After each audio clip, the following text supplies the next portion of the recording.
Especial de um ano, primeira parte. E aí pessoal, sejam bem-vindos a mais um vídeo do canal Católicos Blog. E esse vídeo é o vídeo de um ano do canal. E se você está assistindo esse vídeo, se prepare porque esse vídeo está bem editado, bem preparado para vocês. É o vídeo sobre um grande santo, que é São João Paulo II, que inclusive foi Papa. Então fique comigo nesse vídeo, nesse especial de um ano do canal, para você poder ver a história e curiosidades sobre São João Paulo II. Então venha comigo. Infância e família de São João Paulo II. Olá pessoal, sejam bem-vindos a mais um vídeo do canal. Meu nome é Domingo Sávio e hoje estamos nesse vídeo aqui muito especial porque esse vídeo é de um ano, comemoração de um ano de existência do nosso canal Católicos Blog. E também esse vídeo aqui vai falar sobre outro santo polonês. No primeiro vídeo do nosso canal que nós lançamos, nós falamos sobre São Maximiliano Kolbe, um santo polonês, o mártir da caridade. E nesse vídeo estaremos falando sobre o Papa São João Paulo II. Então, se você quer assistir esse vídeo, me acompanha aqui nesse primeiro tópico que eu vou estar aqui com vocês. Esse primeiro tópico vai ser infância, família e nascimento do Papa São João Paulo II. Então vamos começar. No 18 de maio de 1920, os paroquianos da igreja de apresentação da Santa Virgem Maria reuniram-se para a oração da noite. E nesse mesmo momento, do outro lado da rua, estava a mãe do Papa São João Paulo II, que estava em trabalho de parto nesse exato momento. Então ela pediu para a parteira abrir a janela de sua casa para ela poder ouvir os hinos que estavam sendo entoados. E nesse momento nasce São João Paulo II, também conhecido como Karol Joseph. O nome dele era Karol Joseph. Apropriadamente, o futuro Papa vivia na rua Kosiena, na pequena cidade industrial de Wadowice, a 50 km de Cracóvia. Karol e o irmão mais velho, Edmund, moravam com os pais em um desse apartamento de dois que era alugado em um judeu, que era dono de joalheria abaixo, na loja de cristais, que ficava abaixo da casa. Ele também era conhecido como Lolek pelos amigos. No momento da época, um terço da turma dele, quando ele ia para a escola, no ensino fundamental, era formado por judeus, inclusive, na época, na Polônia. É um santo polonês, como eu falei. Mas muita gente na época tinha um antissemitismo muito grande contra os judeus. Ele era imune a esse vício de ser contra, digamos assim, de ter, como posso dizer, o antissemitismo contra os judeus. Isso é até mostrado porque era mais fácil na época dividir o time, quando jogava futebol, os garotos, entre católicos e judeus. Mas ele não se importava de ser o goleiro dos judeus, quando eles estavam precisando de ajuda no gol, né? Como precisavam de jogador extra. Até tem uma pessoa da época, uma menina que lembra, que só havia uma família, que não mostrava nenhuma hostilidade racial em relação a eles, que era a família de Lolek e do pai dele. Eu acho que eu nem falei o nome da mãe dele, né? A mãe dele era Emília Wojtyła e o pai era Karol. A saúde da mãe dele já estava fraca há alguns anos. E o pai também estava começando a ficar em declínio na saúde. Então ele começou a parar de trabalhar. E assim, acabaram tendo que ver da pensão, ou seja, do dinheiro que o pai recebia do trabalho, da aposentadoria. Teve que sair do exército, porque ele era do exército polonês. E aí a mãe trabalhava como costureira nesse tempo. Quando tinha apenas 8 anos, ao voltar da escola, ele soube que sua mãe tinha morrido de cardiopatia e insuficiência renal. Aí uma vizinha o abraçou, tentando consolá-lo e dizendo ao menino que a mãe dele estava no céu. No dia seguinte ao funeral da mãe dele, o Karol pai levou os dois filhos, Edmund e Karol Joseph, que é o Papa João Paulo II, a um pequeno santuário ao ar livre, lembrando-lhes que a Virgem Maria estaria cuidando deles até o dia que se reencontrassem com sua mãe de novo. Aí ele até fala que o exemplo do pai dele foi, como posso dizer, foi um primeiro seminário para ele. Ele fala isso quando já é padre. A frase dele: depois da morte de minha mãe, a vida dele passou a ser de constante oração. Às vezes eu acordava durante a noite e encontrava meu pai de joelhos, exatamente como eu ouvia ajoelhado na igreja paroquial. Nunca falamos sobre uma vocação para sacerdócio, mas seu exemplo foi de certa maneira meu primeiro seminário, uma espécie de seminário doméstico. Segundo o exemplo do pai, Karen encontrava consolo na oração, mas também na amizade com o irmão dele, o Edmund. Consolo que não duraria muito, eu vou explicar por quê. O irmão dele e ele eram muito apegados. O irmão era 14 anos mais velho que ele. Mas mesmo assim, eles eram muito amigos. E, inclusive, foi ele que ensinou ao Carol Joseph, que é o São João Paulo II, a esquiar. Uma das paixões do Papa São João Paulo II era esquiar. Uma coisa que eu achei interessante para fazer esse vídeo. Esse refúgio não duraria muito. Esse refúgio no irmão dele. Porque aos 26 anos, Edmund, sendo médico em um hospital próximo, contraiu escarlatina de uma jovem paciente que estava sob seus cuidados. Acabou que, quando eles souberam disso, o pai e o filho, o Papa João Paulo II, quando foram até o hospital para ver o irmão, eles não puderam vê-lo. Tiveram que ficar fora da sala por causa do estado dele ser muito contagioso. Tiveram que vê-lo morrer. Aí ele falou, até ele cita como Papa já, que ele foi muito influenciado, inclusive, pela fala que o pai dele disse ao lado do caixão de Edmund. Seja feita a sua vontade. Aí ele observa, a violência dos golpes que o atingiram revelou nele imensa compreensão espiritual. Sua insistência encontrou salvação na oração. Nesse tempo, passou-se um tempo disso, e ocorreu uma invasão nazista. Começou a invasão nazista na Polônia. No dia 1 de setembro de 1939, podia-se ouvir o ruído dos aviões alemães lançando bombas sobre os pátios das estradas de ferro e indústrias por toda a Cracóvia. Carol tinha 19 anos na época, concluíra somente um ano de estudos na universidade. Como era a primeira sexta-feira do mês, foi à Catedral de Wadowice. Não, Catedral de Wawel. Eu acho que é o modo de falar a palavra, não lembro o nome. Para se confessar e assistir a missa como de costume. A igreja era um monumento de patriotismo polonês. Literatura, religião, agindo túmulos de reis, santos, profetas e outros líderes que mudaram a nação polonesa. Essa catedral que ele estava indo. Quando Carol chegou, a igreja estava vazia, com exceção de um sacerdote.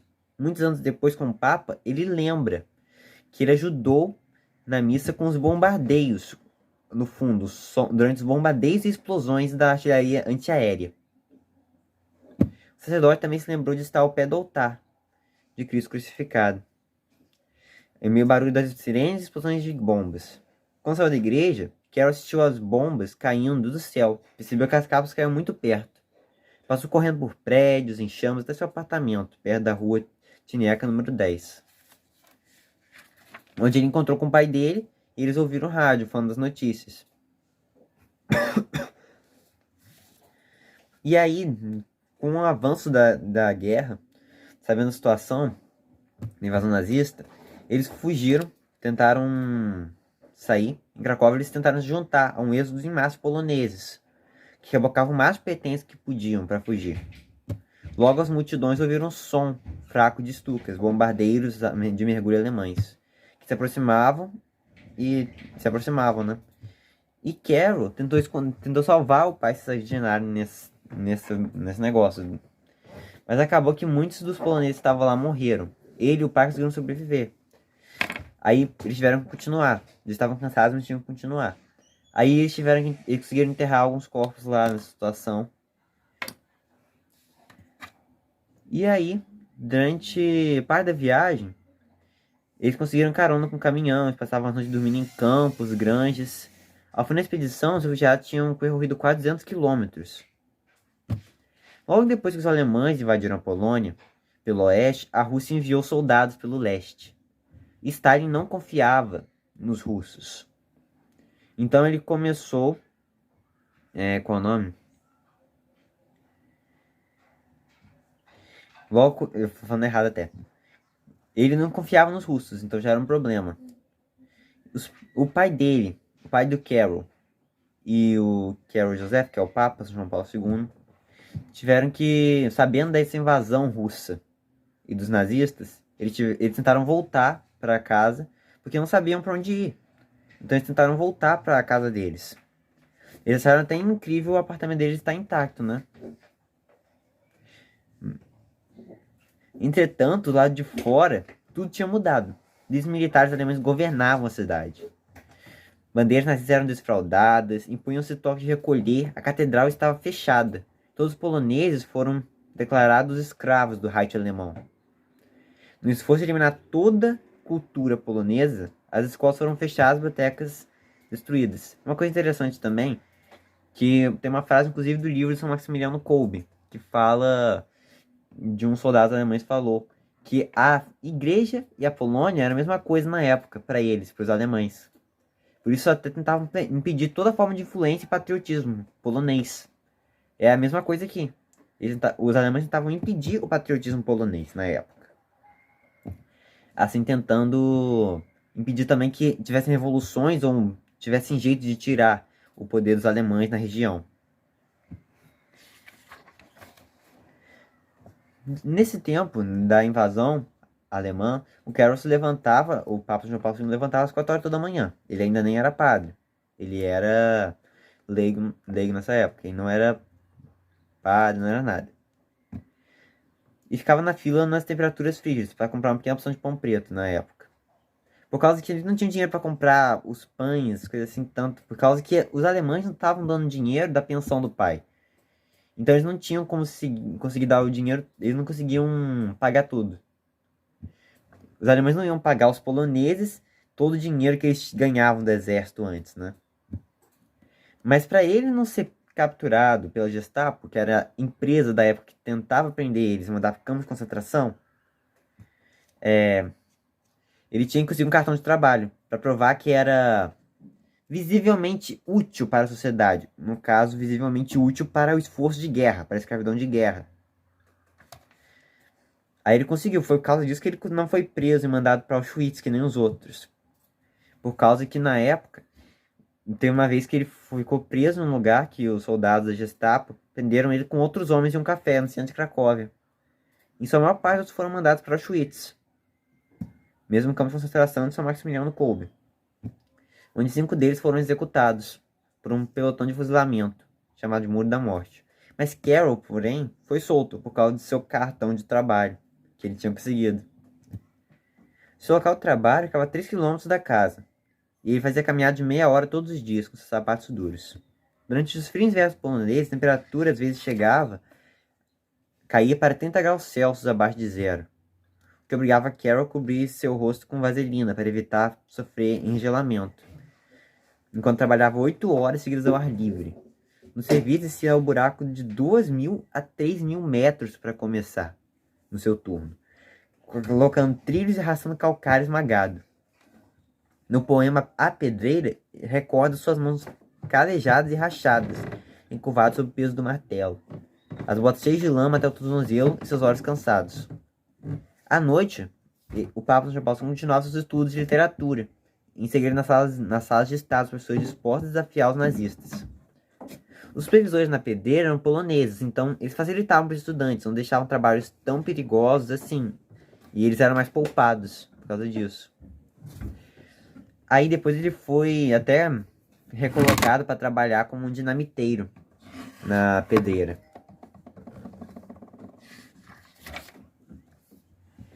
Aí tem uma coisa interessante. Aí já começa a ficar complicado para ele de novo. É a última coisa que eu vou falar nesse capítulo. Vocês lembram que eu falei de São Maximiliano Kolbe, que ele da Ordem Franciscana acabou sendo tirado na época, por causa que ele foi preso pela Gestapo e foi mandado para Auschwitz. Depois, né? Nesse tempo, um dia depois de ele ter sido preso, São Maximiliano Kolbe, Carroll chega em casa depois do trabalho e o pai dele tá morto. Ele chega no quarto, ele vê que o pai tá dormindo numa posição diferente. Ele vai lá, olha, tenta levantar o pai, mas quando ele toca na mão dele, ele vê que tá gelada, ele chora e abraça o corpo dele. Aí ele fala pros amigos na época que ele estava completamente só. Porque ele também, uma coisa que eu não falei aqui, que ele tinha uma irmã também, mas que morreu logo quando ele nasceu. Ele não a conheceu. Ela morreu, eu acho, quando ela era bebê, pelo que parece. Olga. Morreu quando ela era um bebê, antes dele nascer. Então ele não chegou a conhecê-la. Ele perdeu o irmão Edmund, perdeu a mãe Emília e também perdeu o pai agora. E até os amigos estavam desaparecendo, o que foi uma coisa bem triste na vida dele nessa época.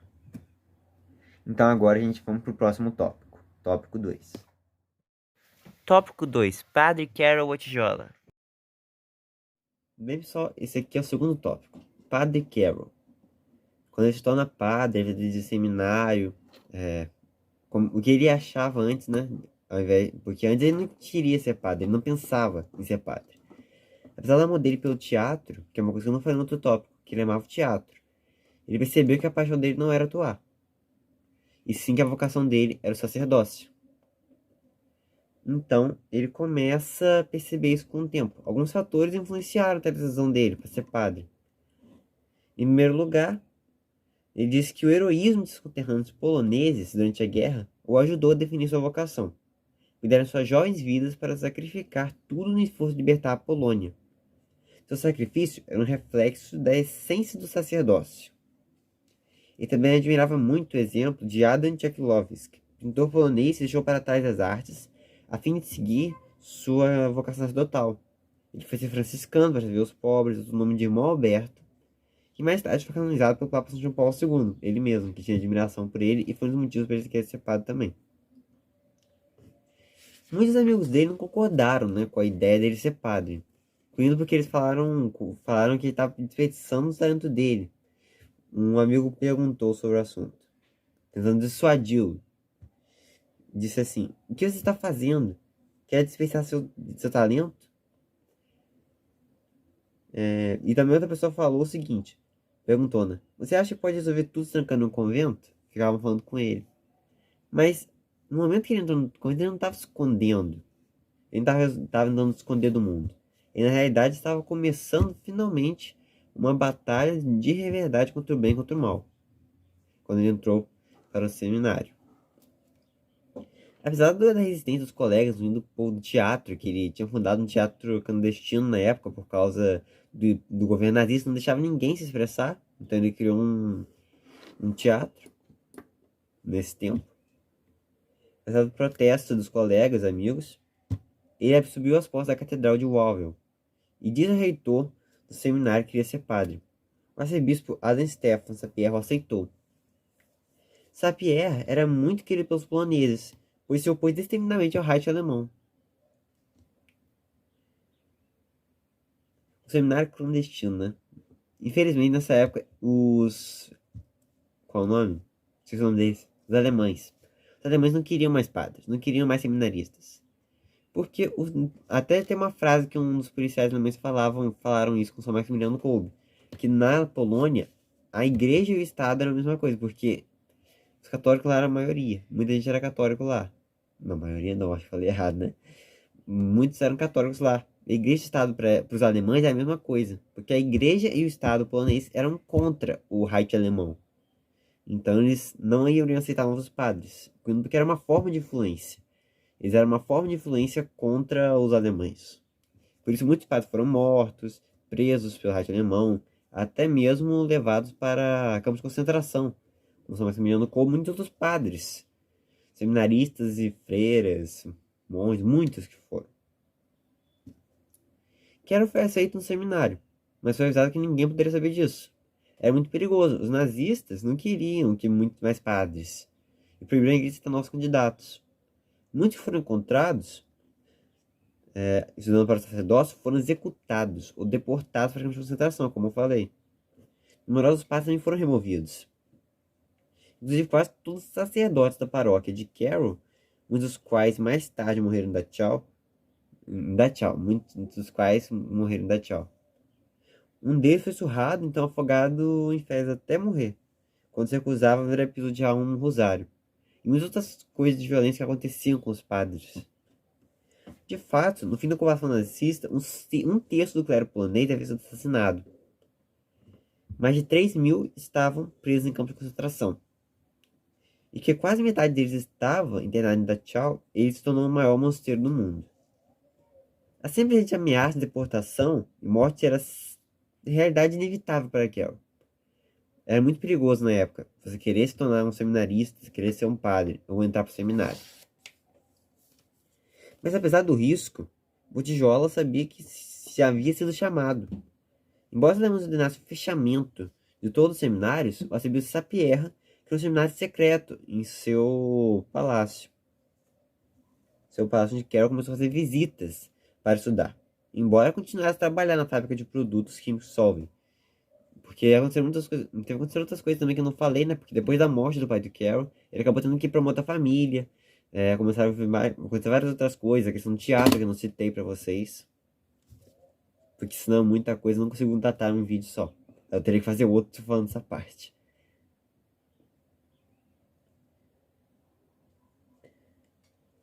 Outra coisa também, sua vida seria poupada, né? Algumas vezes.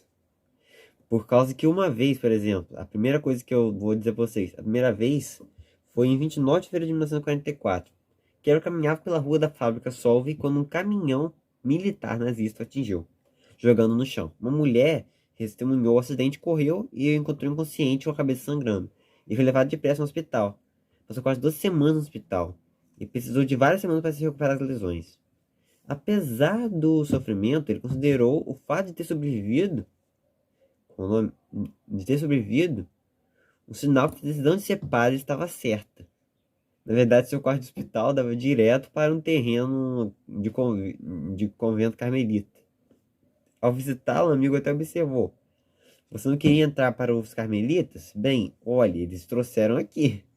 Né? Sua vida foi mais uma vez poupada quando as tropas da SS tomaram Cracóvia de assalto no Domingo Negro e prenderam mais de 8.000 homens e enviaram muitos deles para campos de concentração. Hans Frank, após o levante de Varsóvia, deu um cerco completo que resultou na morte de 200.000 poloneses. Quando os nazistas invadiram a casa de Carroll, ele se escondeu no porão e se pôs a rezar. Ouviu os soldados passarem pela porta do porão, mas não abriram. Muitos anos depois, com o Papa, ele lembrou: às vezes eu me perguntava, por que não? Não, peraí, correção. Às vezes eu me perguntava, tantos jovens da minha idade estão perdendo a vida. Por que não? Por que eu não? Por que eu não? Gente, tô falando errado, tá? Ele perguntou por que eu não estou perdendo a vida. Hoje sei que não foi bem acaso. E meu impressionante mal da minha vida pessoal consignava para o bem de minha vocação. Depois que as tropas se retiraram, chegou um padre do palácio do arcebispo, qual foi enviado por Sapieha a fim de resguardar a segurança de Carroll. Com o intuito de protegê-los, o arcebispo chamou todos os seminaristas, que estudavam em segredo. Carroll e o padre cruzaram a cidade por becos e ruas, esquivando-se do mundaréu de patrulhas militares, quando de uma idosa que ia à frente, à procura de soldados. Ao chegar à residência do arcebispo, Carroll foi junto com vários outros seminaristas, imediatamente vestido de padre, para que nenhum oficial alemão o prendesse por ser seminaristas ou civis. Os dias e noites de Carroll na fábrica de produtos químicos Solvay se acabaram e agora ele estava livre para estudar, embora vivesse essencialmente em prisão domiciliar, né? Por causa que ele não podia sair. Senão ele seria preso, né? Provavelmente. Em diversas ocasiões, Carroll expressou ao arcebispo Sapieha suas expressões de sua esperança de entrar para os carmelitas, para levar uma vida de oração contemplativa. Sapieha, que era o bispo, recusou e reconheceu. Dei permissão uma centena de vezes para todos os tipos de candidatos que queriam ingressar no convento. E antes eles só recusaram uma vez, mas no caso de Wojtyła, ele negou repetidamente os pedidos, e mencionou aos outros: temos só alguns padres, e Wojtyła é extremamente necessário na diocese. E mais tarde ele será essencial para toda a igreja. Troca de tiranos. O que eu quero dizer com isso? Aí depois de tempo, quando ele passou a ter o seminário em casa, na casa do bispo, ele passou a ter o seminário de segredo, teve que ficar na casa do bispo, simplesmente ocorreu a invasão dos russos na Polônia, que estavam tirando os soldados alemães de lá. Aí nesse momento, os seminaristas estavam rezando na capela do Palácio Arcebispo, quando de repente as janelas que estavam lá estouraram. Mas isso é porque os alemães estavam fugindo e destruíram uma ponte que estava ali perto. Bombardearam uma ponte que estava ali perto. E com isso as janelas explodiram. O arcebispo Sapieha conduziu os padres e seminaristas para o porão, onde continuou a rezar o rosário com eles, em meio ao som de armas e tanques. Os homens amontoaram-se na sala gelada e escura, até depois da meia-noite, quando ouviram uma batida na porta. Os soldados russos procuravam nazistas, e no processo esperavam encontrar alguma comida ou vodka.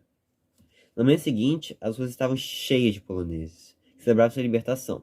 O júbilo de todos logo foi contido pela percepção que muitos familiares, 6 milhões de amigos e membros de família, nunca mais seriam vistos. E também pelo fato de poloneses terem trocado um governo tirano por outro. Trocaram um governo nazista pelo governo comunista da Rússia. Carol e outros seminaristas começaram a limpar o vidro quebrado na residência do arcebispo. E depois caminharam lá fora pela primeira vez em 6 meses, para ver quais amigos os membros de família estavam vivos. Quase um quinto da população da Polônia foi assassinada.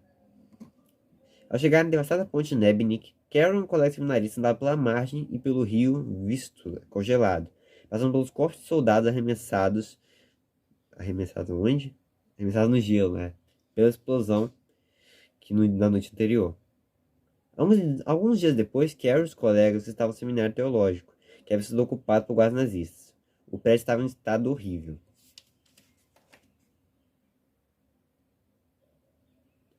Vida clerical. Em 1 de novembro de 1946, com a presença de um número modesto de amigos e parentes, aos 26 anos de idade, Carol Wojtyła foi ordenado ao sacerdócio na capela particular do cardeal Sapieha. Durante a ocupação nazista, ele ia muitas vezes assistir à missa matinal na capela, com um amigo colega seminarista, Jazz Zaschuta, no livro Dom e Mistério. João Paulo II recorda depois que o amigo não estava lá um dia. Então, quando ele foi até a casa dele para ver o que estava acontecendo, para ver o que ele não foi, ele descobriu que ele tinha sido levado pelos nazistas. E nesse dia, ele pediu no dia seguinte, correção, foi mal. Celebrou suas primeiras missas na Catedral de Wawel. Por ser o dia dos fiéis defuntos, os padres podiam oferecer 3 missas pelos fiéis. Porque, na época, a Rússia tinha sido um governo tirano depois das pessoas nazistas. Também não queria os padres. Comunismo e nazismo. Os dois não queriam os padres porque eram além de forma de influência, eles conseguiam ensinar o que era certo. Então eles tinham medo disso. E eram completamente contra a ideologia do comunismo, né? E do nazismo. Então, era um perigo para eles, né? Porque eles não queriam que o povo soubesse da verdade nem nada. Mas aí, as 3 missas que ele celebrou. No dia dos fiéis defuntos, os padres podiam oferecer 3 missas pelos fiéis. E eles ofereceram pelos menos falecidos de sua família. E minha Wojtyła, o Carol mais velho, que é o pai. Outros também que eu não sei de cabeça. Não lembro. O irmão dele, o Edmund, que eu falei com vocês sobre a história dele. E também pelo menos falecidos de sua família. Uma na capela de São Leonardo e 2 no santuário de São Trelisnau, as missas que ele celebrou. 2 semanas depois da ordenação, e por ordem de Sapieha, o arcebispo, ele tomou um tempo para a Itália, saindo da Polônia pela primeira vez. Em Roma, iniciou um doutorado de 2 anos no Angélico, estudando filosofia e teologia moral. Ao completar os estudos, escreveu em latim uma dissertação de 280 páginas, titulada Doutrina da Fé segundo São João da Cruz. Passou nos exames com notas altas, mas não podia receber o grau enquanto a dissertação não fosse publicada. Como não podia pagar para a impressão, precisou esperar até voltar para casa em Cracóvia para a Universidade Jagiellônica lhe conferir o grau de doutor em teologia sagrada. Quando voltou de Roma, Padre Carol foi designado para servir como padre assistente na Assunção de Nossa Senhora, paróquia rural de Niegowic, nos arredores de Cracóvia. A cidade atrasada não tinha nem eletricidade, água, corrente de esgoto. Mas o jovem sacerdote não se portou com humildade e designação. Não se importou com humildade e humilde designação. Olha, tá difícil hoje de ler essas coisas aqui, de lembrar. Mas vamos continuar. Ao chegar, ajoelhou-se e beijou o chão. Gesto que aprendeu ao ler a vida de São João Maria Vianney. Uma curiosidade que muitas vezes quando o Papa chegava em lugares novos, o Papa João Paulo II, novos, o Papa João Paulo II beijava o chão no lugar. Lugar que ele chegava, quando chegava pela primeira vez. Isso é uma curiosidade interessante. Não demorou muito Aí esse é um gesto que ele lembrou, que ele aprendeu de São João Maria Vianney, a ler a vida dele. Não demorou muito para os paroquianos perceberem a dádiva que lhes tinha sido dada nele. O jovem sacerdote, muitas vezes, não demorou muito para o jovem sacerdote, tá difícil. Muitas vezes passava a noite no Santíssimo Sacramento. E às vezes paroquianos o espiavam, observando em oração postado no chão frio. As visitas pessoais das famílias da paróquia, com frequência, percorria longas distâncias. Odjola foi encarregado de 5 escolas primárias, e ajudou os paroquianos a iniciar um grupo de Rosário Vivo, um grupo de drama e uma florescente comissão paroquial. Por ele ser tão ativo no fortalecimento da paróquia, foram enviados peões comunistas para vigiá-lo, destruir seus esforços, né? Eles estavam no radar deles desde quando ele era seminarista, sob a vigia do arcebispo Sapierre. Mas agora, como ele era padre e tinha maior influência, a polícia secreta decidiu que estava na hora de agir. Raptaram até e surraram um jovem que estava ajudando a datilografar a tese doutoral de Padre Carroll, porque ele se recusou a divulgar informações que os soviéticos poderiam usar contra o grupo de jovens de Wojtyła. Mas o Padre Carroll assegurou-lhe que não precisava esconder nada, dizendo: não se preocupe, Stanislau, eles mesmos vão se consumir. Muitos anos depois, esse mesmo amigo visitou Carroll e ficou atônito ao ver em sua biblioteca tantos livros comunistas, esses por Marx, Lenin, e brincou: o quê? Você se converteu a outra ideologia? Aí ele disse: meu caro Stanislau, se quer entender o inimigo, precisa saber o que ele escreveu. É uma frase interessante, né? Porque se você conhece seu inimigo, você consegue evitá-lo. Padre Carroll se opunha ao comunismo por muitas razões. Entre elas, a ideologia considerava os cidadãos o meio para seus fins. Mas, mais exatamente, ele não era contra alguma coisa, mas era completamente a favor dos direitos do homem. Sabia que o povo não existe para o bem do Estado. Mas exatamente o Estado deve existir para servir o povo. Mas exatamente, o Estado... Não, peraí. Eu já falei isso. Não se tratava de tornar o Estado mais religioso, mas de torná-lo mais digno para a pessoa humana. Para Wojtyła, injustiças como violência e supressão dos direitos humanos são mentiras ditas contra a verdade da humanidade.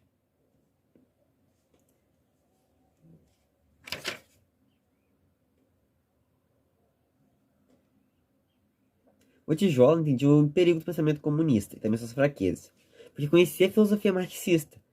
Muito tempo depois, quando ele era cardeal, ele entrou no conclave tendo na mão uma revista filosófica marxista. O cardeal até o repreendeu, falando assim: não um pouquinho sacrílego trazer leitura marxista à Capela Sistina. Com um sorriso, o Wojtyła respondeu: minha consciência está tranquila. Obviamente, essa estratégia funcionou.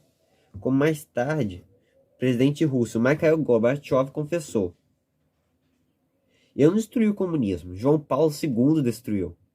Ele acrescentou: sem esse Papa, seria impossível entender o que aconteceu na Europa no fim da década de 1980. João Paulo II acreditava que o colapso do comunismo era inevitável, por causa de seus erros e sua fraqueza socioeconômica. Mas reconheceu que seria simplório reduzir a questão apenas desses fatores. Quando lhe foi dado crédito pelo colapso da cortina de ferro, ele disse: foi a providência divina quem fez tudo, foi Nossa Senhora. Não, foi a providência divina. Quem fez tudo foi Nossa Senhora. Infelizmente para Padre Carroll e o restante da Polônia, o comunismo reinou e cambaleou durante várias décadas antes de desmoronar. Depois que ele passou 8 meses em Niegowic, o cardeal Sapieha transferiu para São Floriano, região na igreja de Cracóvia. Aí depois ele faz um segundo doutorado, e muitas outras coisas acontecem nesse tempo. Bem, agora é o próximo tópico. Tópico 3. Wujek. Bem-vindos ao próximo tópico desse especial de 1 ano do canal sobre São João Paulo II, outro santo polonês. Wujek, o que significa isso? Significa tio na linguagem polonesa. Mas por que tio? Porque quando ele era pároco, bispo e até mesmo cardeal, Padre Carroll, ou cardeal Carroll, bispo Carroll, levava grupos de jovens ao campo para caminhar, andar, esquiar, até mesmo ir de caiaque. E andar de caiaque, né? Essas excursões eram proibidas por comunistas, que reprimiam todo o sucesso de jovens. E consideravam grandes reuniões como atividades antigovernamentais, contratação de leigos, como atividades antigovernamentais. Então, ele se vestia, o padre Carroll se vestia como um leigo, e os jovens chamavam de Jack, tio. Um deles até explicou, assim era sempre tio, em vez de reverendo professor, ou sua excelência, ou até mesmo sua eminência. Aí era sempre tio ou titio, que ele disse. E ele fazia esses encontros com os jovens várias vezes. Sempre que ele ia com os jovens se encontrar, ele celebrava a missa com eles todos os dias, na floresta, ou às margens do lago. E às vezes usava uma canoa virada como um altar, e os remos para formar a cruz. E depois também eles faziam leituras ao redor da fogueira e muitas outras coisas que eles faziam. Para terminar o acampamento, disse Brown, tinha sempre um cântico religioso, que era a última oração do dia. Brown, uma pessoa que estava era uma pessoa que estava no acampamento. Acrescentou, para terminar o acampamento tinha sempre um cântico religioso, que era a última oração do dia. Essas discussões clandestinas começaram durante seus dias na humilde paróquia de Niegowic e continuaram até ser eleito Papa em 1978. Aí ele até relatou, o Jornal Católico de Cracóvia, o Jornal Católico de Cracóvia relatou o seguinte, que o Wojtyła disse: tem duas responsabilidades com os jovens, andar de canoa e esquiar. Como eu falei, uma das paixões do Papa São João Paulo II era esquiar. Ele até competiu uma corrida internacional de caiaque em 1955, mas sua embarcação afundou na linha de chegada. Ele recorda, só o breviário não se molhou. Bispo Wojtyła. Em 1958, enquanto caminhava, estava em uma excursão de verão para andar de canoa com jovens amigos, ele foi convidado a comparecer imediatamente ao cardeal Stefan Wisniewski, em Varsóvia. O Papa Pio XII responderam a um pedido do bispo de Cracóvia para designar Padre Carroll bispo auxiliar, tornando-se o membro mais jovem do episcopado polonês. Ao chegar, ele questionou a decisão do bispo, por causa de sua idade, perguntando: sua eminência, sou jovem demais, só tenho 38 anos. E o Wisniewski respondeu: essa é uma fraqueza que logo será remediada. Por favor, não se oponha à vontade do Santo Padre. Sem nenhuma outra hesitação, Wojtyła perguntou: onde assino? Antes de voltar ao convívio com os amigos do campo, ele tinha que ir primeiro até o arcebispo de Cracóvia para dar a notícia para ele de sua designação. Como o trem não ia partir antes de várias horas, foi visitar uma capela próxima. Padre Jan Ziesa se lembra daquela noite em 1958, quando Wojtyła bateu a porta do convento, pensando em passar algum tempo em oração. Uma freira levou a capela e o deixou sozinho. Ziesa recorda. 8 horas depois do tempo que ele estava lá, depois de começar a rezar, ele partiu às 11h30 para pegar o trem. Quando chegou em Cracóvia, deu a notícia ao arcebispo, que levou a Wojtyła a uma sala de espera, onde estavam outros padres. E ele lhes disse brincando: habemos papa, temos papa. Padre Carroll perguntou se poderia voltar aos companheiros na floresta, mas a princípio o arcebispo negou seu pedido. Aí depois, mais tarde, ele pressionou: quem vai rezar a missa para eles? Seria uma privação. Despedindo com um sorriso, o arcebispo disse: vai então, mas por favor, volte em tempo para sua consagração. Em 28 de setembro de 1958, na mesma capela gótica, onde quase 2 décadas antes serviu na missa enquanto houve o bombardeio nazista, foi consagrado bispo no túmulo de Santo Stanislau. 7 anos mais tarde, Wojtyła foi escolhido para ser o arcebispo de Cracóvia. Na ocasião, o governo polonês e a igreja discutiram se a aprovação do Estado era necessária para eleger bispos. Os comunistas fizeram a concessão de não impor um candidato, mas de que as autoridades os rejeitassem, se assim desejassem. Quando chegou a hora do cardeal Wisniewski propor um candidato para ser o novo arcebispo de Cracóvia, o departamento de denominações religiosas do comunistas rejeitou 6 ou 7 nomes no decorrer de 18 meses. O líder comunista que bloqueava os candidatos disse: estou esperando por Wojtyła e vou continuar a vetar os nomes até consegui-lo. Porque eles achavam que o Wojtyła era bobo, o Papa São João Paulo II era bobo. E, inclusive, esse foi um dos maiores erros que eles cometeram, porque o Papa São João Paulo II não era nem um pouco bobo. Inclusive, ele sabia, inclusive, da própria ideologia deles melhor do que eles. Ele sabia os erros tudo da ideologia deles melhor que eles, que os próprios comunistas. Aí é a frase do líder comunista, né, da época, que bloqueava os candidatos, que disse: estou esperando voto de Jola e vou continuar a vetar nomes até consegui-lo. Em uma das voltas mais irônicas na história da igreja, Winzinski foi informado que os comunistas escolheram Karol Wojtyła, um líder... qual é o nome? Um líder do Partido Comunista em Cracóvia. Chegou a se vangloriar de ter vetado com sucesso 3 principais candidatos.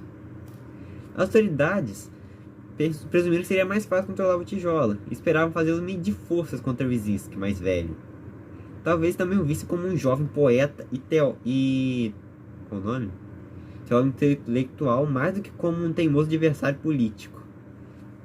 No que foi talvez o maior erro deles, como eu falei. Espionando um santo. É uma frase que fica marcada, né? Por que espionando um santo? Eles logo perceberam que o Wojtyła, o Papa João Paulo II, não era bobo e que ele também não era uma tranquilidade para o governo deles, que era uma ameaça para o governo. Eles perceberam que ele era uma ameaça para o governo comunista. Então, enquanto Dom Wojtyła estava ocupado estudando o pensamento comunista, os russos estavam ocupados estudando o Papa, estudando o bispo Wojtyła na época, o arcebispo. Não demorou muito para começarem a considerá-lo um adversário ideológico, especialmente perigoso. O serviço de inteligência deles montou uma unidade especial, dedicada a vigiá-lo. Durante 2 décadas seguintes era vigiado, até quando lhe permitiram viajar ao exterior para eventos como o Concílio Vaticano II. A informação mais antiga sobre ele obtida pela polícia secreta, dá-se seus dias no seminário, e quando foi eleito Papa. Dá-se seus dias no seminário, e quando foi eleito Papa. Os russos haviam compilado 18 caixas de relatórios. Seu telefone era grampeado, suas cartas eram lidas, toda homilia era gravada, com toda sentença examinada. O governo tinha opção de todos os detalhes de sua vida. Eles queriam arranjar alguma coisa para incriminar o Papa João Paulo II, que na época era o arcebispo. Embora a maior parte das informações reunidas não seja particularmente esclarecedora, os relatórios enviados a Moscou também mencionavam que não raro ele passava de 6 a 8 horas por dia em oração e meditação. Um amigo se lembrou do que ele disse quando era cardeal. Quanto mais profundamente as pessoas se desenvolvem na vida interior, mais propensas são ao silêncio e à reminiscência. Só a falsidade se envolve em furto de palavras. A verdade é breve. A tocaia soviética não acabou depois do conclave papal. De fato, durante 5 primeiros anos de seu pontificado... Desculpa. De seu pontificado, muitos diplomatas poloneses em Roma eram, na verdade, espiões comunistas. Até alguns padres, inclusive um organizador da primeira viagem de João Paulo II à Polônia, haviam sido ameaçados, extorquidos ou corrompidos, a fim de servirem e destruírem a igreja. Qual é o nome?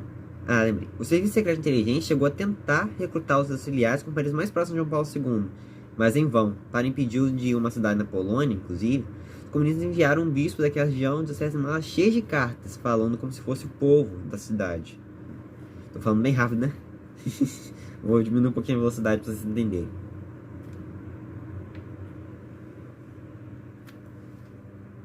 Tinha uma coisa também interessante. Eles sempre tentavam incriminar o Papa João Paulo II, não importa como. Inclusive inventaram uma história de uma coisa que era mentira, né? Eles ficaram inventando essa história em que acabou que um próprio oficial deles desmentiu. Começa assim. Ó, vou começar. In the End and the Beginning, George Weigel descreve essa trapaça em detalhe. Em relatos, os comunistas até tentaram revelar que o Papa tinha uma amante polonesa. Eles tentaram falar isso. Os agentes secretos forjaram um diário dizendo que era uma pessoa morta, escrito a mão de uma mulher morta, alegando que ela teve relacionamento secreto com o cardeal Wojtyła. A estratégia era infiltrar o diário na casa de um outro sacerdote. E então, qual é o nome? Fazer com que as autoridades o descobrissem. Qual é o nome? Descobrissem, era isso mesmo que eu falei, me confundi. Aí durante uma batida policial, eles iriam descobrir. Eles iriam encontrar e iam começar a incriminar o Papa João Paulo II. Infelizmente para os soviéticos, depois de infiltrar no diário com sucesso, o líder da operação foi a um bar, se embriagou, bateu o carro e acabou que teve que ir acabou com a polícia. Estava tão bêbado que se gabou para a polícia dizendo que ser espião, divulgou todos os detalhes da operação. É por isso que hoje em dia tem um povo maluco que fala, né, que o Papa João Paulo II teve relação com uma amante. Isso não é mentira. É uma mentira soviética criada que fracassou muito feio, inclusive. Olha só, o próprio líder revelou tudo. Isso foi perfeito, porque conseguiram mostrar a verdade. João Paulo II estava bem a par dessas táticas, pois havia décadas que lidava com essas perseguições. Quando o bispo na Polônia sempre saía de casa, a polícia secreta ia atrás dele de carro. O cardeal Stanislaw de Wiss, que foi secretário desde quando ele era arcebispo, explicou. Eles estavam sempre ali. Estavam sempre ali, sempre de plantão, vigiando do outro lado da rua Franciscanska, não sei o que é isso. E assim que o carro da civil saía do prédio, os agentes seguiam atrás em seus sinistros carros pretos. De fato, ele costumava acenar e até abençoá-los quando estava prestes a sair. Ele já ia dando a bênção para eles quando estava prestes a sair. Costumava chamá-los de meus anjos da guarda, que ele dizia. Ele dizia que eles eram meus anjos da guarda, tá? É que eu falei errado. Segundo seu secretário, certa ocasião, seu motorista fez uma manobra digna de 007. Porque o arcebispo precisava ter uma reunião secreta, um encontro secreto. Ele acelerou e deu uma guinada para uma fila de outros carros, dando chance de se esgueirar para fora e entrar em outro carro, enquanto os espiões continuaram a correr atrás do chofer. Essas manobras eram necessárias para ele, porque para encontrar com jovens, por exemplo, precisava. Esses encontros dele com jovens ele precisava fazer isso, senão ele não conseguia. E é isso. Esse é o tópico que eu trouxe para vocês. Também tem uma coisa interessante. A questão de quando ele era arcebispo até cardeal, depois, o governo comunista não queria nem dar permissão para ir para várias coisas, né? E não queriam aceitar vários pedidos dele. Por exemplo, quando ele pediu para construir mais igrejas, eles não aceitaram. Até teve uma situação lá que eu não lembro direito, que era a questão de que ele queria que construísse mais igrejas, eu acho que foi isso mesmo. Aí ele foi e passou a ter missas ao ar livre. Então acabou que os comunistas acabaram aceitando, né? Porque eles preferiam que tivesse uma igreja construída do que o povo, né? Tinha muita gente que ficava lá fora vendo as missas do cardeal, arcebispo, até do Papa João Paulo II. Eles preferiam que construísse a igreja e o povo ficasse lá dentro do que fora e o povo ao redor ficasse vendo a quantidade de pessoas assistindo a missa. Bom, agora vamos pro próximo tópico. Cardeal Karol Wojtyła. Esse tópico que teremos agora é o tópico Cardeal Wojtyła. E o Cardeal Wojtyła, eu vou começar falando como ele virou cardeal. De algum tempo na Polônia, ainda sobre o governo comunista, ele estava tendo dificuldades para conseguir construir igrejas e muitas outras coisas. Quando ele conseguiu permissão para construir uma, depois de uns 10 anos, ele foi... Quando terminou a construção, uma década mais tarde dessa igreja, o arcebispo Wojtyła se torna cardeal e curiosamente consagrou o prédio. Eu não sei, eu acho que é Nova Ruta, não sei o nome da igreja, que está escrito aqui. Mas eu não vi. Mas aí agora ele já é cardeal. Enquanto a igreja de Nova Ruta estava sendo construída, os operários no estaleiro do norte da Polônia entraram em greve. Quando o governo subiu os preços dos alimentos e tropas do exército começaram a atacar, foram chamados para reprimir as desordens e matar dezenas de civis. O cardeal Wojtyła defendia os direitos dos operários e falava sem rodeios em apoio dos sindicatos. Ele sabia que o comunismo não ia durar muito tempo. E que o governo temia a igreja muito mais que a igreja temia o governo comunista. Sabia que as portas do inferno não prevaleceriam contra a igreja, pois o Império Comunista foi construído sobre a areia. Entretanto, Wojtyła impressionou os outros bispos a tal ponto com sua fé e intelecto durante o Concílio de Vaticano II, quando ele era cardeal, mas também antes disso, quando o Papa Paulo VI o convidou a voltar para Roma para conduzir os exercícios espirituais da Quaresma para os moradores do Vaticano. Era uma grande missão para ele, o cardeal que ia pregar lá para toda a família papal, que estava lá que morava no Vaticano. Inclusive um teólogo chamado Padre Yves Conger recorda: Wojtyła causou excelente impressão. Ele tem uma personalidade influente, além de uma espécie de entusiasmo, força magnética, poder profético, irresistível e cheio de paz. Como tinha apenas 3 semanas para ele se preparar para apresentar para o Papa e para a família papal que morava no Vaticano, esses sermões, todas essas palestras, ele decidiu se mudar por algum tempo.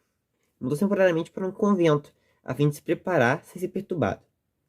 Todo dia o cardeal acordava cedo, como de costume. Escrevia até o meio-dia, então eis que à tarde ele tomava trabalhar à noite.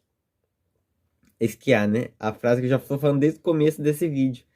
Ele amava esquiar. Inclusive, quando um cardeal perguntou se ficava bem para ele esquiar, ele disse: fica mal para um cardeal esquiar mal.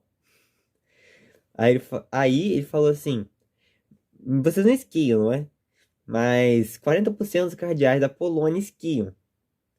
Mas aí os cardeais falaram assim: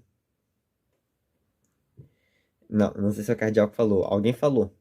Mas na Polônia só tem dois cardeais, você e o Wyszyński. Aí ele disse: ah, sim, mas na Polônia o cardeal Wyszyński vale 60%. E ele valia 40%, que ele queria dizer. Quando terminou os preparativos para os sermões, Wojtyła viajou a Roma e apresentou um retiro, uma compilação de imagens que mais tarde foi publicada com o título Sinal de Contradição.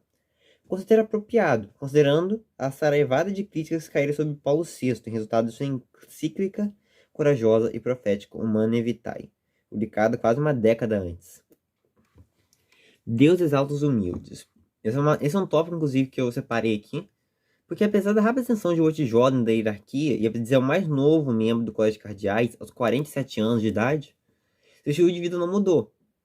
Ele continuou sendo humilde e simples, mesmo sendo cardeal agora. Por exemplo, às vezes algumas pessoas até falam, tem frases de outras pessoas que falavam, que ele às vezes dava as coisas dele, deu para os outros. Tem situações que ele chegou a dar coisas que ele tinha, por exemplo, não sei lembrar o nome. Sapatos ele chegou a dar. Teve uma vez até que ele precisou dos sapatos emprestados de uma pessoa para poder celebrar a missa, por causa que ele tinha dado para um pobre que estava na rua. Aí ele ficou usando os meus sapatos por um bom tempo, aí só quis trocar quando não tinha mais conserto. Ele sempre que encontrava alguém na rua, ele dava o que as pessoas precisavam. Ele sempre reservava a pobreza para ele. Sempre que ele ganhava alguma coisa, alguma quantidade de dinheiro, qualquer coisa assim, por exemplo, quando ele publicou livro, alguma coisa assim, ele usava para restaurar as igrejas, coisas assim. É uma coisa interessante que eu queria falar nesse vídeo. Premonições papais. Por que eu estou falando isso? A unidade de Karol Wojtyła não foi o único sinal de que Deus o preparou para a grandeza. Embora não parecesse que pensava que seria papa, muitos outros predisseram que sua hora tinha chegado. Mais de um século antes de sua eleição para papa, o famoso poeta polonês Juliusz Slowacki previu esse acontecimento. Acreditava que a sublime missão que nos cabe os mais antigos entre os eslavos, o papado, que como o reino de Deus não está fora de nós, mas dentro, uma frase dele. Naquele mesmo ano escreveu um poema no qual afirmou: em meio à discórdia Deus toca, um sino imenso, pelo papa eslavo. Vago está o trono. Como um Deus, ele enfrentará brevemente a espada. Para ele o mundo é pó. Então eis que aqui vem o Papa Eslavo e mão do povo. 13 anos mais tarde, em maio de 1862, São João Bosco, que tem até uma imagem dele ali atrás, do lado de São Domingos Sávio, Nossa Senhora. Tem a imagem dele bem aqui. Teve um sonho profético da igreja, como um grande navio no mar navegando por ondas traiçoeiras e sendo atacado por navios inimigos menores. O Papa guiava o barco em direção a duas altas colunas que se erguiam no mar ao longe. No alto delas havia uma imagem da Virgem Maria e em cima da outra a Eucaristia. Na base dos dois pilares havia correntes com âncoras, as quais navios podiam ser atados para sua segurança.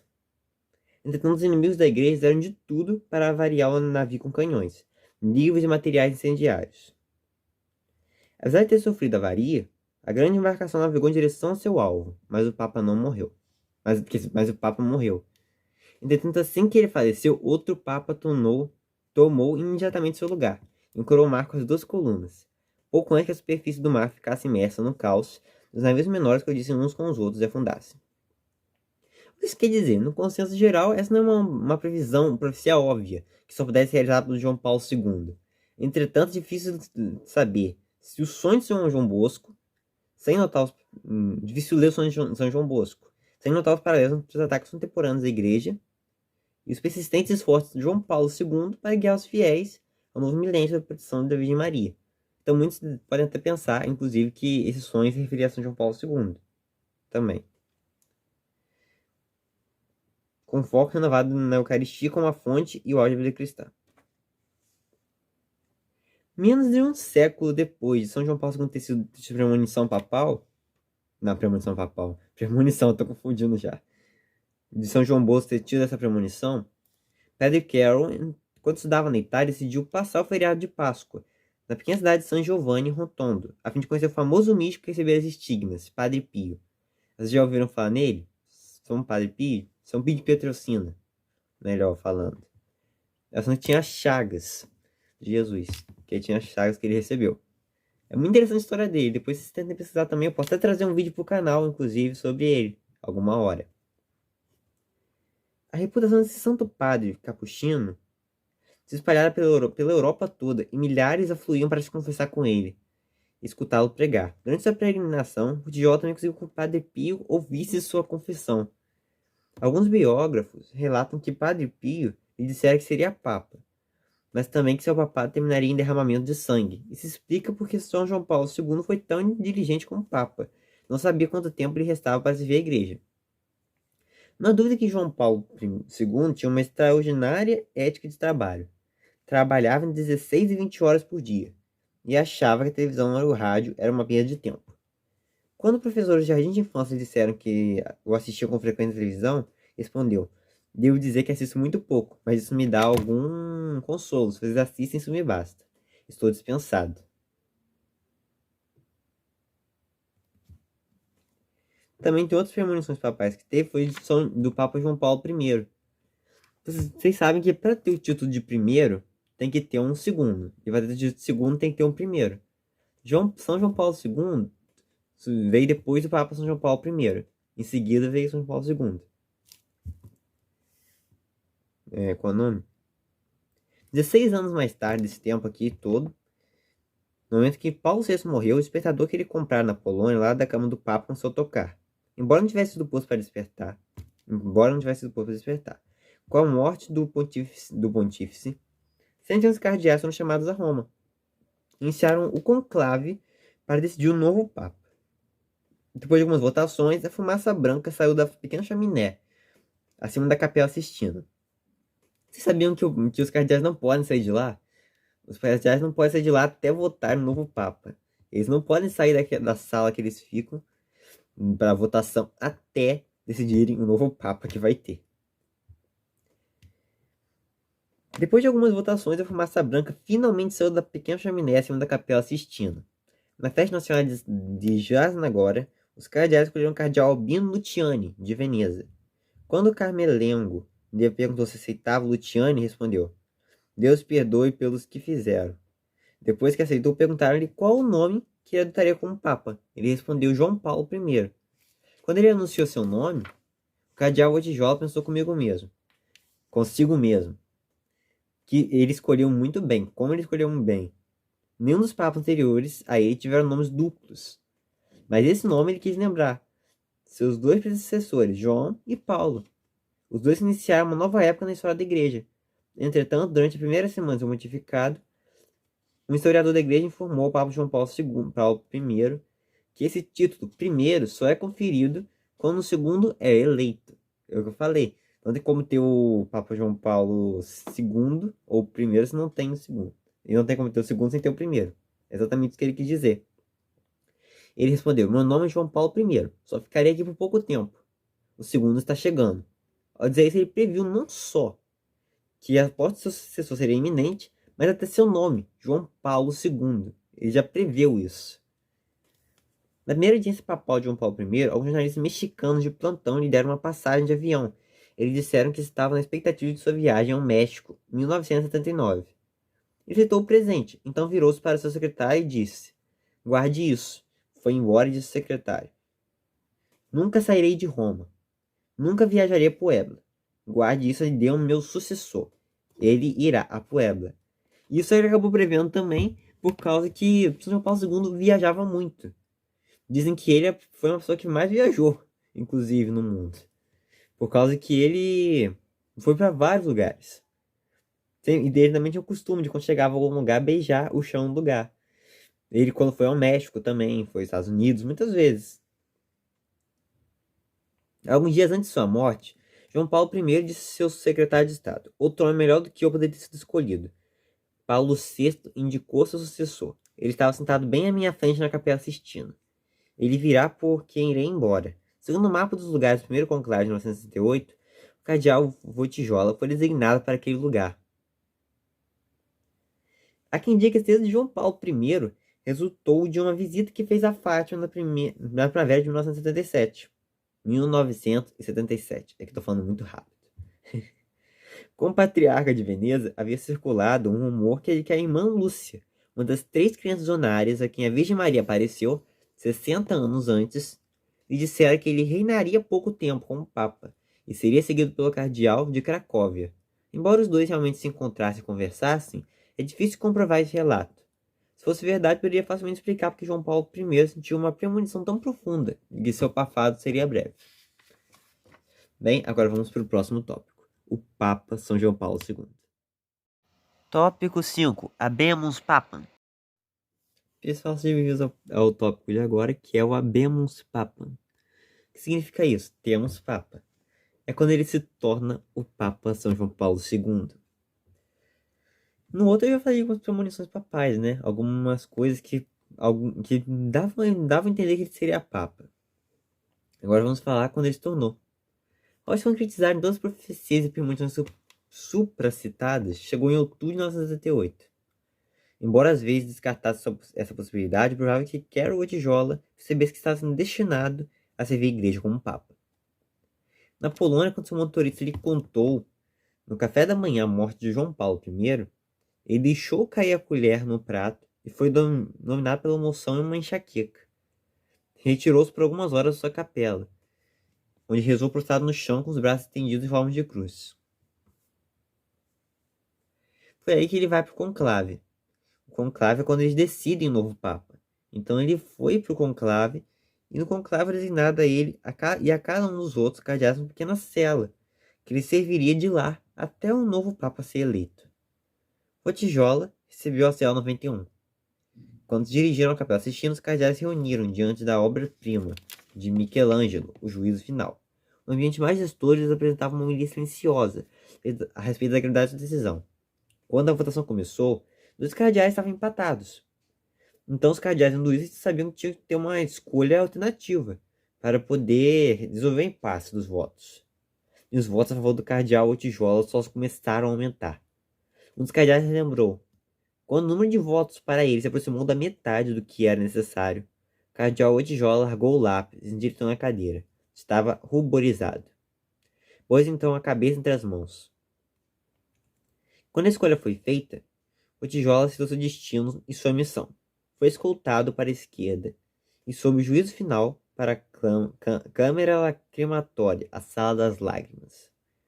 Antes de impor suas vestes papais, exatamente como João Paulo I adotara seu nome, e um dos 2 pontífices que precederam ele, João XXIII e Paulo VI, o cardeal Wojtyła fez a mesma coisa para homenagear seus predecessores. Se uniu à missão deles a fim de cumprir as diretrizes do Concílio Vaticano II. A fumaça branca então apareceu lá na chaminé do Vaticano e o povo lá fora ficou todo animado. Depois o novo Papa foi escoltado até a sacada central da Basílica, que dava vista para a multidão. Basílica de São Pedro? Eu não sei direito. O cardeal Pericles Ferret anunciou: Habemus Papam, temos Papa. A multidão festejou, mas ficou perplexo quando viu o nome, Cardinalem Wojtyła. Aí todo mundo ficou assim: Wojtyła? Estranharam. Muitos que ouviram o nome inesperado imaginaram que ele fosse da África ou da Ásia. Afinal de contas, fazia 455 anos que o Papa tinha sido um não italiano. 455 anos que um Papa não é italiano. E aí, de repente, surge um Papa italiano.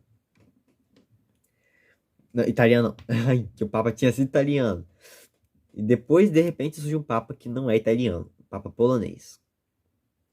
Ao se aproximar do microfone, o Papa João Paulo II imediatamente quebrou o protocolo. Em vez de só se apresentar a costumeira bênção tradicional em latim, ele começou a lhes falar em italiano. Imediatamente os conquistou, ao dizer que os cardeais o chamaram de uma terra longínqua e acrescentar: não sei se consigo me explicar bem na nossa língua italiana. Se eu cometer um erro, me corrijam. Na Polônia, logo em seguida, uma balbúrdia. Por toda a nação, os sinos das igrejas tocavam. Era uma grande felicidade em toda a Polônia. Um bispo polonês ser eleito para ser papa. As pessoas saíram de casa, se braços nas ruas e encheram as igrejas. Padre Franciszek Florski, que nessa ocasião era seminarista em Cracóvia, disse que eles, os seminaristas extasiados, apressaram-se para ir à Catedral de Wawel, para festejar cantando Te Deum, e dar graças e louvar a Deus. Entre mentes, os soviéticos ficaram tão emudecidos e acabrunhados quanto os poloneses ficaram jubilosos. Houve rumores de um telefonema zangado do Kremlin às autoridades da Polônia. Eles não sabiam como é que deixaram o Papa São João Paulo II ser cardeal algum dia. Porém, era tarde demais para eles falarem nisso. Era um esforço inútil para refrear o júbilo. A imprensa controlada pelos comunistas ordenou que nenhuma fotografia papal fosse maior que uma coluna de jornal, e nenhuma manchete mais larga do que 2 colunas. Mas já era fato consumado. O povo da Polônia estava todo feliz, já nem ia adiantar mais isso. Escancarem as portas para Cristo é uma frase que ele falou, inclusive. Por que eu estou falando isso agora? Porque é uma coisa interessante. Ele, embora o governo polonês tivesse previamente impedido a igreja ter acesso à adequada mídia, eles as quiseram e deixaram que a missa de posse de João Paulo II fosse a primeira missa televisionada. Pediram 3 horas de cobertura da missa. João Paulo II ficou sabendo, então decidiu que a missa teria 3 horas. Aí ele celebrou a missa. Ele celebrou a missa lá e no mesmo horário da Polônia, né? Porque o fuso horário da Polônia e da Itália é o mesmo. Então ele podia celebrar a missa e todo mundo da Polônia ia ver. E ele ia dar às 10 horas da manhã, eu acho, né? Eu acho que é. É isso. Eu tô dando uma olhada aqui, a gente vai ver. Às 10 horas da manhã de domingo. No entanto, a nação só queria se aquecer no caldo de seus aparelhos de televisão. Porque é início de domingo. Mas aí, eles queriam ver o Papa João Paulo II na missa dele. Aí ninguém quase foi à igreja de manhã para assistir a missa. Por causa que eles queriam ver primeiro o Papa João Paulo II celebrando a missa pela TV para eles. Aí, como resultado, as igrejas ficaram praticamente abandonadas. Um jornalista observou: surpreendente João Paulo II, no primeiro dia de seu reinado, conseguiu esvaziar as igrejas da Polônia. Em um domingo, na hora da missa cantada. Estranha ironia do destino. Conseguiu que 33 anos de regime totalitário de perseguição e de importunação policial não conseguiram. Alguns comunistas tiram alívio quando ele deixou Cracóvia para ser papa, esperando que ele não fosse se intrometer na Polônia mais tanto, e sim no mundo em geral. Mas na realidade foi completamente o contrário. Ele se intrometeu na Polônia em todo canto, mas se intrometeu muito na Polônia também. Durante a missa inaugural, João Paulo II definiu o tema para todo seu pontificado proclamado: não tenham medo, escancarem as portas para Cristo. Para seu poder salvador, abram as fronteiras dos estados, dos sistemas econômicos e políticos, dos vastos campos de cultura, civilização e desenvolvimento. Entretanto, o primeiro item de sua agenda internacional não foi a Polônia. Ele decidiu aceitar antes o convite que seu predecessor não pôde cumprir: visitar o México e a República Dominicana. A Cúria Romana opunha-se à viagem por razões de segurança, o que era compreensível. O governo mexicano era anticatólico, completamente anticatólico, infestado pelos maçons, que foram banidos, e foram banidas manifestações católicas e públicas de religião. Padres e freiras eram até proibidos, né, de usar hábitos clericais em público. A chegada do Papa, o presidente da República, José Lopes Portillo, ofereceu-lhe uma recepção um tanto fria. Saudou com transcendência e foi embora. Apesar da óbvia falta de entusiasmo do governo, o povo do México amou a visita do Papa João Paulo II. Eles começaram a comemorar lá, a falar: Viva el Papa, significa Viva o Papa. Durante a viagem, o Santo Padre visitou a imagem milagrosa da Virgem Maria na Basílica de Nossa Senhora de Guadalupe. Segundo o cardeal Justin Rigali, foi no santuário de Nossa Senhora de Guadalupe, aos pés da Mãe Santíssima, que lhe deu o que Deus lhe pedia. para fazer, e que era levar o evangelho aos confins da terra. Entendeu que essa seria uma parte muito significativa e modificada. Viajar ao redor do mundo para proclamar Jesus Cristo. Aí depois ele visita a Polônia e muitas coisas acontecem. Aí eu vou falar mais um pouco sobre isso no próximo tópico, que é agora sim o Papa de João Paulo II, porque eu queria falar Habemus Papa, mas no tópico passado eu falei assim, vamos pro próximo tópico, que é o Papa de João Paulo II, mas eu confundi, entendeu? Porque antes disso tem o Habemus Papa. Agora é falar mais ainda sobre o Papa de João Paulo II em outro tópico. Oi pessoal, tudo bem? Bom, era pra ser eu nesse tópico sobre o Papa São João Paulo II, falando mais sobre ele. Mas eu não vou conseguir gravar isso por causa que no editor do meu celular, aqui onde eu edito os vídeos, não vai ter como aguentar mais tempo que isso, provavelmente. Mais tempo que 1 hora. Então eu vou enviar uma segunda parte desse vídeo especial de 1 ano. A primeira parte vai ser lançada no dia do aniversário do canal, de 1 ano de criação. E a outra parte não sei a data ainda, porque a gente tem que editar, fazer um monte de coisa. Mas aí no próximo eu estarei continuando sobre o Papa São João Paulo II. Entre esse vídeo e outro eu vou continuar gravando outros vídeos. Vídeos do canal, porque tem que continuar as gravações. E depois eu envio o vídeo sobre São João Paulo II, a continuação, a parte 2. E pessoal, obrigado por ter assistido até aqui. E se você quiser assistir depois da segunda parte, fique atento ao canal, que alguma hora eu vou acabar postando aqui. Obrigado.